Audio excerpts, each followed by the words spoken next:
This is our third example for addition equations on algebraclass.com. This example is a little different because normally you would probably not see an addition equation written in this way because we have two signs side by side. We have a plus and then a negative. Most of the time this would be written as x minus 4 equals 7. However, there may be a time that you'll see it written like this, and if so, I want to make sure that you understand how to solve it.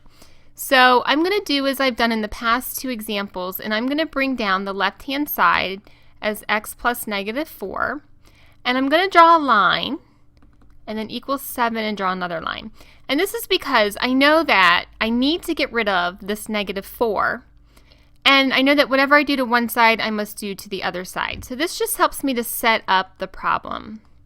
Now, I need to think about the opposite of add, which is subtract. And I always want to subtract the number that I'm trying to get rid of. And this is where it becomes a little tricky. Because here I'm trying to get rid of a negative 4. So I'm going to subtract negative 4. Make sure that you don't just subtract 4. You want to subtract negative 4.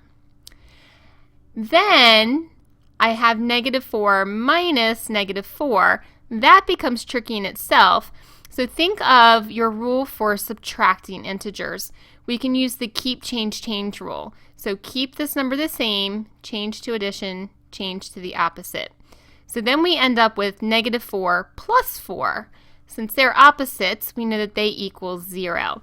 And that's how we get that to cancel out and how we can get x by itself. So now we have x equals 7 minus negative 4.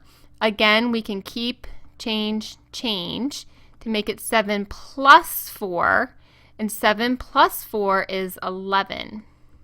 So our final answer is x equals 11.